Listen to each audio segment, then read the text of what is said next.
All right, and we'll go ahead and get started. Welcome everyone. Thank you for joining us today. I'm Aretha Lafayette, Program Manager for Research Education Program Development and Outreach in the Office of Research and Innovation, and I will serve as your MC for today's session. Allow me to introduce our presenters for today. First up, I'll introduce Emily Lacey. Emily is the director in the Office of Sponsored Projects. She's been at UTD since 2010, and prior to UTD, she spent 5 years in the Central Research Office and 1 year in the Corporate and Foundation Relations Office at the University of North Texas. Next, we have Connor Wakeman. Connor serves as the Director for Ethics and International Research at the University of Texas at Dallas. In this role, Connor leads key institutional compliance programs covering conflicts of interest and commitment, export and research data compliance, visiting scholars, and academic research security. Connor joined the Office of Research at UT Dallas in 2011 as a research compliance coordinator and has served in progressive leadership roles in the institution's research integrity program over the past 12 years. Under Connor's leadership, the research integrity program provides a framework for the UT Dallas community to navigate complex ethical situations that emphasizes transparency, accountability, and a commitment to academic principles. Thank you both for joining us. Connor, the floor is yours. Thank you, Rita. I should have looked at that before we started this. That was way too long. We need to shorten that to like 2 sentences, but I appreciate the, that introduction. So thank you, Emily, for agreeing to make this presentation with me today. This is the first of a 4-part series of presentations we're going to hold this spring on different research security topics. And so we're doing this because the federal funding agencies are beginning to roll out the standards and training and guidance regarding research security, which is kind of loosely defined as the intersection of conflict of interest, grant compliance, export control, data compliance and management, information security. And so we are going to present on a series of topics where those policies intersect and provide information for our federally funded researchers, in particular about who and how they can work with UTD research administrators to ensure they're following those policies whenever they're engaged in federally funded research. So for today's presentation, we are going to focus on a particular kind of funding, which is kind of colloquially known as SBIR, STTR, or SBIR SITR. I've heard people say those acronyms, which was kind of shocking to me, but it's much easier than saying it all out. But so SBIR is Small Business Innovation and Research, and STTR is Small Business Technology Transfer. These are funding programs which all of our normal funding agencies, the NIH, the NSF, participate in, but it is a federal government-wide funding program that is then funneled through those individual agencies. And just by way of a brief introduction, we're not going to get into the nuts and bolts of the funding itself. So this is funding that small businesses seek, and for SBIR, they can and are encouraged to collaborate with an academic or nonprofit research institution. And then for the STTR, they're required to involve a academic or research institution partner. So these funding programs are of interest to our faculty. We've had quite a few faculty, I think it was 52 faculty participate in SBIR programs over, what was the period, Emily? 10 years. The last 10 years, with 54 small businesses, which is pretty cool. These funding mechanisms are not grants, they are contracts. And so there are more compliance requirements involved with these awards than with a lot of other NIH and NSF grants that come directly to the university. And because of that, we wanted to take some time today to talk through what these compliance requirements are, and how the university supports researchers in identifying and then beginning the process to plan and then perform those compliance requirements. And so I just want to mention up front, there are some other offices who are not presenting here today, and we'll just mention them briefly. And if you have questions related to, like, for instance, performing human subjects research as part of an SBIR project, then we can pass those questions along to those other offices. But for today, we're going to really focus on the core research security related requirements and then the grant compliance requirements. So the key requirements in terms of submitting proposals and getting awards. Emily, was there anything you wanted to add to that kind of introduction before we get into the process? No, you did really well. I mean, as you heard, we have 52 faculty and 54 companies, so it's kind of an even match. So we would just like to expand that number and keep getting into that space and find some new partners, because that can sometimes the SBIRs and STTRs lead to the longer collaborations. And so getting in the door is what's helpful. And so the more you can work with the company, build that relationship, this is one of the ways to do that, is at the very beginning with the different phases of these projects. So for our discussion today, we're not going to use a traditional PowerPoint slide deck. Instead, we've put together this diagram, which after this we will post to the Office of Research website. There's a dedicated page within the sponsored projects collection of web pages for SBIR, STTR project information. This diagram will be posted there. Aretha just put the link into the chat. And I just want to mention, I'm not going to click on the links, but the idea of this diagram is that we are going to embed hyperlinks where you see these little chain links, so that if you're looking for a particular form related to the SBIR or STTR process, then you can click right on that link and it'll take you to the form that you need to submit as part of the process. I do want to just touch briefly on the question of kind of eligibility and whether this is a good fit before we get into the rest of the process. So just saying up front, SBIR, STTR grants are not for everyone. They require a small business partner. They also, especially for phase one, do not usually involve a lot of money. And so, typically you're looking at supporting, I think, one graduate student, as well as then the faculty PI, for the scope of the first phase of the project. They also tend to be projects that are focused on identifying and developing a product or service for commercialization.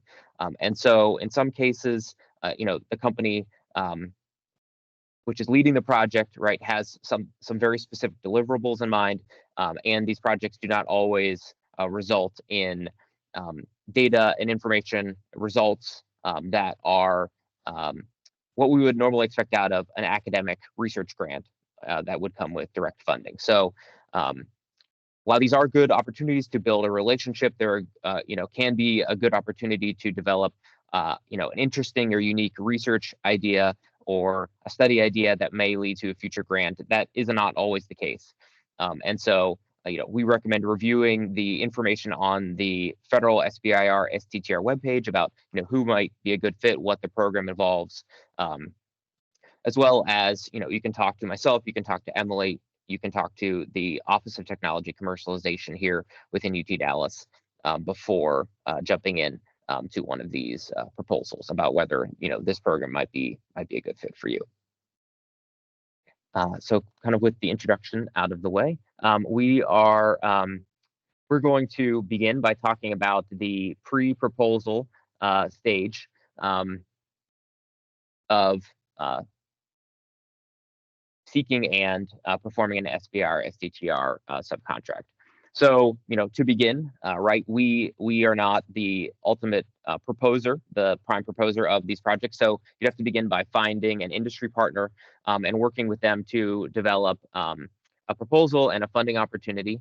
In terms of the COI and the research security and ethics requirements at this stage, if the researcher is going to be involved in the company, have a financial or financial interest, such as an equity ownership stake in the company, it is at this stage that we recommend you disclose that potential conflict of interest to us.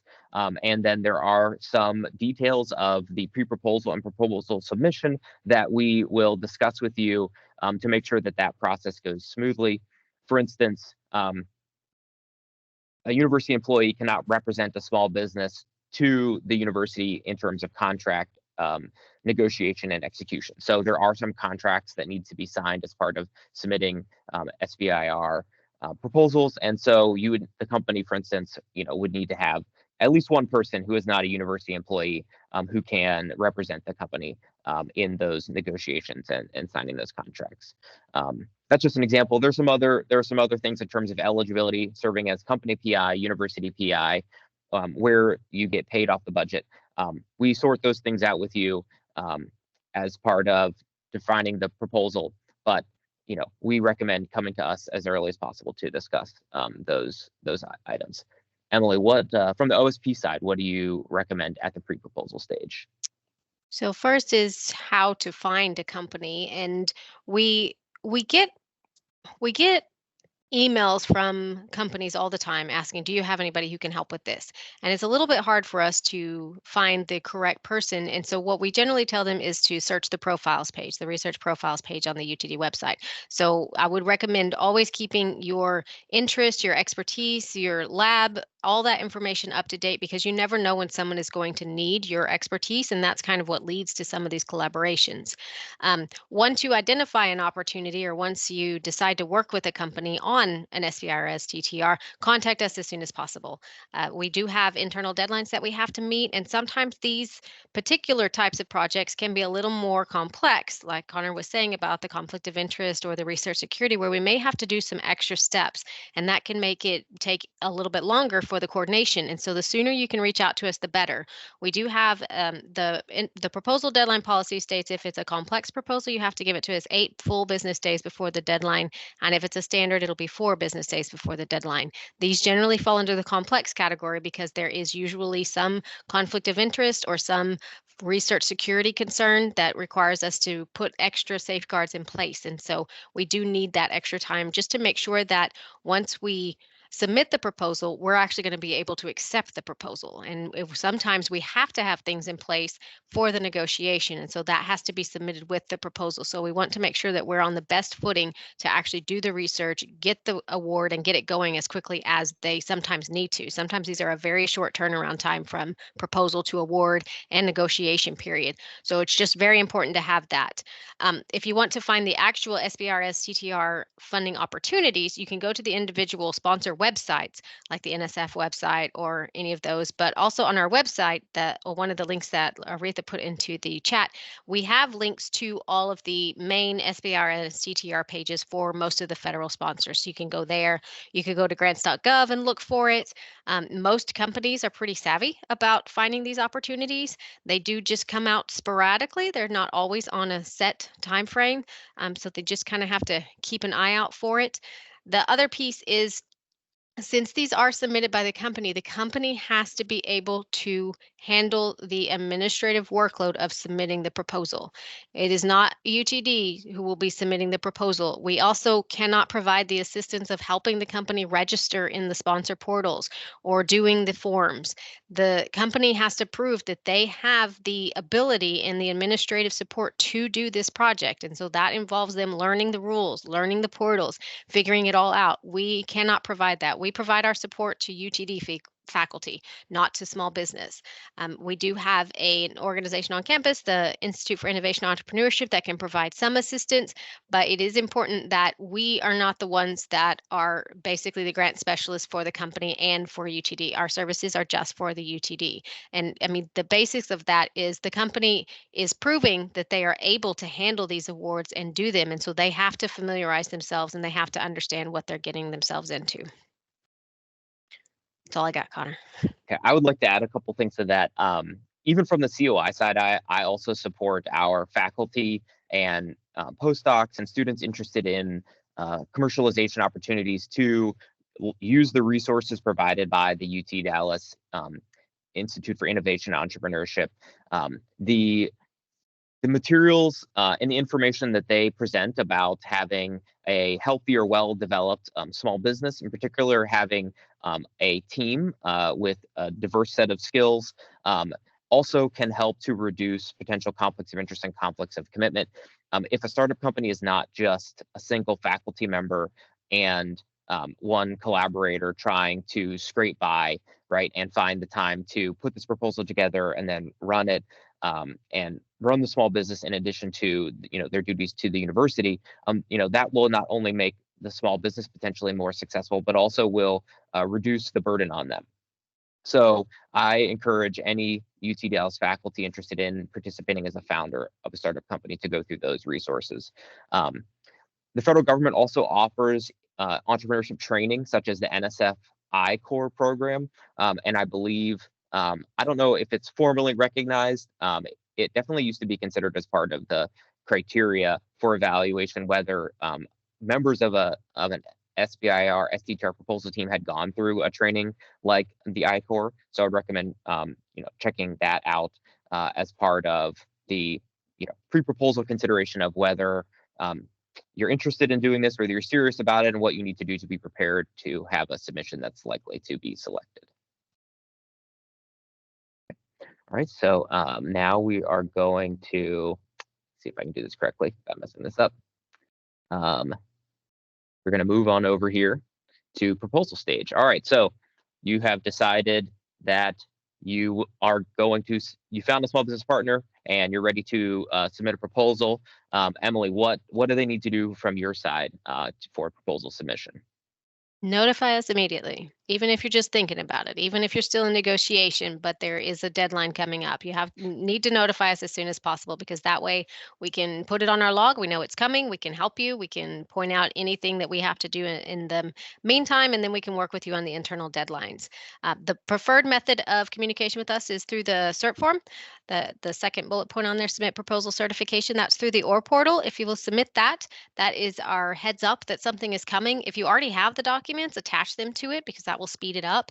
If not, you can just submit a blank form, and that lets us know that you are considering something, and it has a deadline in there. And so it says who you're working with as well. It has a place where you can put the solicitation, and we will run with that, and then we'll contact you and get some more information and start the process. The main pieces that we're looking for is you'll have to have a statement of work, and it needs to be longer than, I will do the project. That is not a statement of work. That is a sentence. It needs to tell what exactly you're doing. And this is really important on these proposals, because sometimes these get into some research security or some non-fundamental research. And so we need to know exactly what you're doing. It needs to be more detailed than sometimes we see. We would also need a budget. We need to know what you're requesting for. Usually the phase ones are really small. The phase twos could be bigger. There's usually not a whole lot of money. Like Connor said, it's usually enough for one grad student on the phase one, and it's usually for a very short time frame as well. So, it's usually not a complicated budget. It's not too difficult.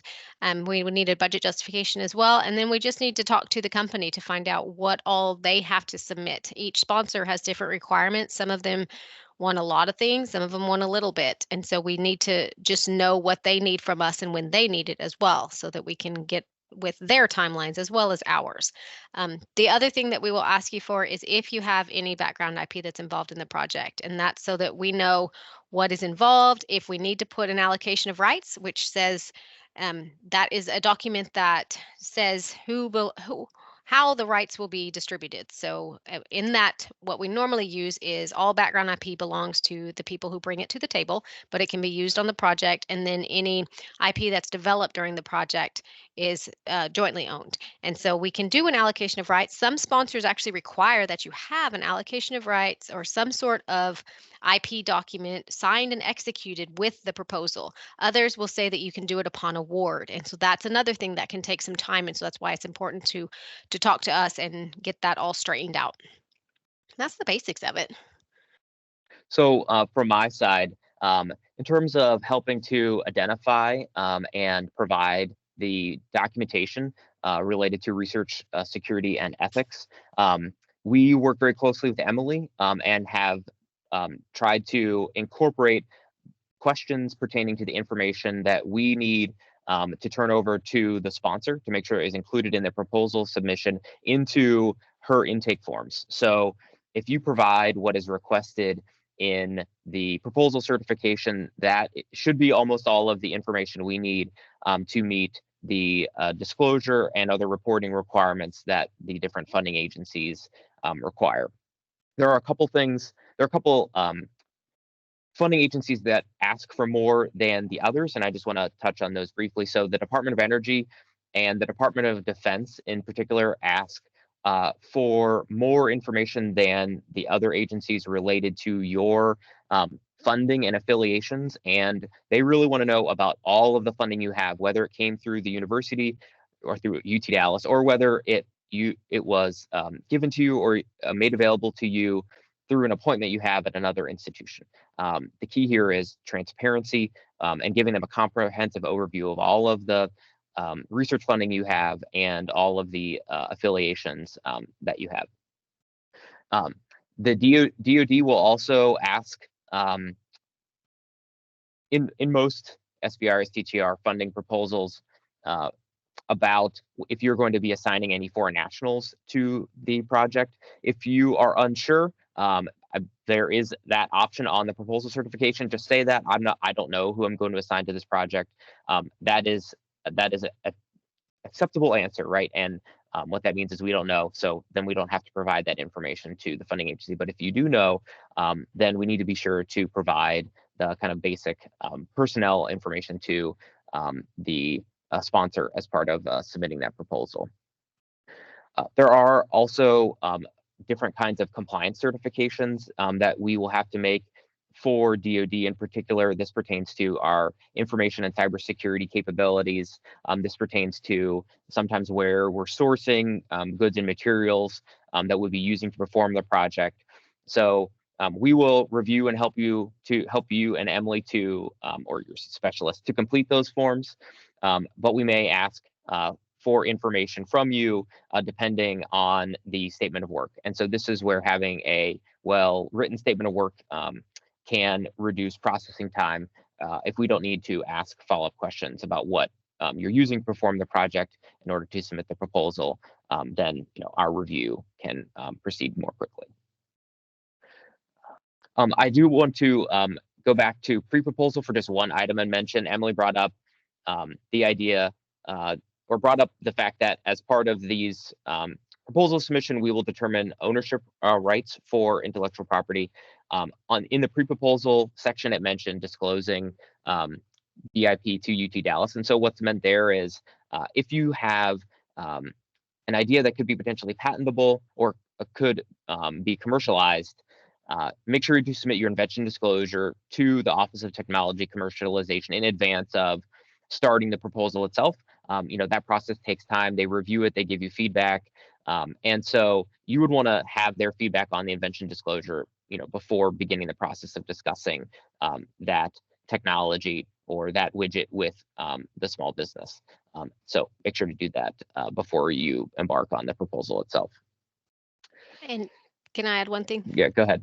And that brings up a good point at the pre-proposal / proposal stage. If you do have something that you want to keep private and you want to put some sort of restrictions on it, we should probably do an NDA. So before you even start talking to these companies, if there is something that you haven't published yet or you want to keep proprietary, we can put an NDA in place, and we have a specific NDA template that will still allow for us to submit things to sponsors so that we have that approval.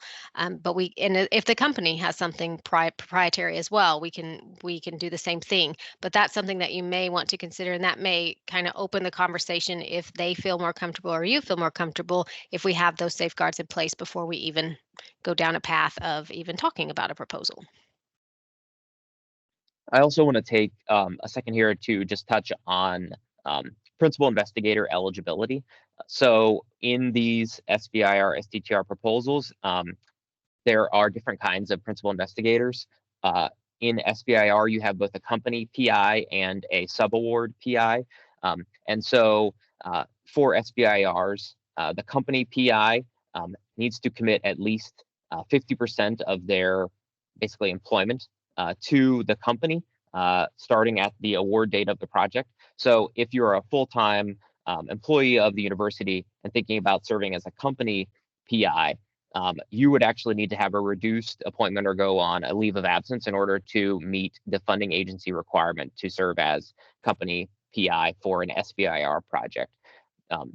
In terms of serving as the subaward PI, that's basically just like performing any other funded grant or contract. So you would do that through your university employment, and that is fine even if you have an equity interest in the company. You're eligible under our COI policies to serve as the subaward PI for the project. For STTR, they're a little more flexible. Academic researchers are allowed to serve as the whole project PI. The exact terminology is eluding me right now, but you're allowed to have your name at the top of the proposal as the principal investigator without actually being employed at the company. And we can pay you. You can do all of your work through our subaward, but it can be your name on the proposal as the principal investigator.